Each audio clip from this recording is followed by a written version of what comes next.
cidade, não tem cor nem continente. E o normal está nas bandas diferentes. Amigo tem de toda cor, de toda raça, toda crença, toda graça. Amigo é de qualquer lugar. Tem gente alta, baixa, gorda, magra, mas que me agrada que amigo a gente fora sem pensar. Pode ser igualzinho a gente ou muito diferente. Todos sempre aprenderam o que ensinar. Seja careca ou cabeludo, ou mesmo de outro mundo, todo mundo tem direito de viver e sonhar.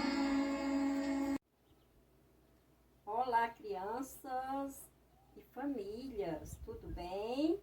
Hoje é sábado, mas hoje é dia de atividade. E nós iniciamos a nossa aulinha hoje com uma música. E o nome da música é Normal é Ser Diferente. Por quê? Porque hoje nós vamos falar de diversidade. Como vocês ouviram no decorrer da semana, a história do patinho feio. E na história do patinho, vocês puderam perceber que ele foi rejeitado porque ele era diferente. Vocês concordam com isso? Não, né? Eu também não concordo, porque também as pessoas não são iguais. E o que importa não é o que a pessoa é por fora, né? Se tem a cor diferente, né? Cor diferente da pele, a cor diferente do cabelo, porque cada um tem um jeito. O que importa é o que a pessoa é, o que a pessoa faz.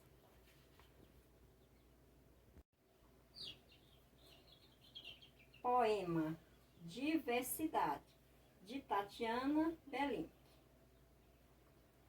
Um é feioso, outro é bonito. Um é certinho, outro é esquisito. Um é magrelo, outro é gordinho. Um é castanho, outro é ruivinho. Um é tranquilo, outro é nervoso. Um é birrento, outro é dengoso. Um é ligeiro, outro é mais lento. Um é branquelo, outro é sardento. Um é preguiçoso, outro animado. Um é falante, outro é calado. Um é molenga, outro forçudo. Um é gaiata, outro é sisudo. Um é moroso, outro é esperto.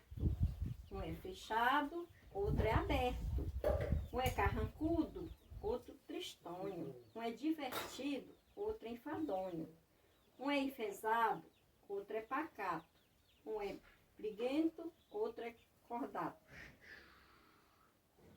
Um de pele clara, outro de pele escura.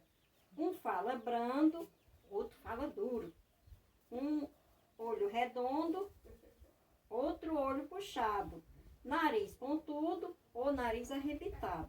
Cabelo crespo, cabelo liso. Dente de leite, dente de siso. Um é menino, outro é menina. Pode ser grande ou pequenino. Um é bem jovem, outro é de idade. Nada é defeito, nem qualidade. Tudo é humano, bem diferente. Assim, assado, todos são gente. Cada um na sua, e não faz mal. Diversidade é que é igual. Vamos, venhamos, isso é um fato. Tudo igualzinho. Ai, como é chato.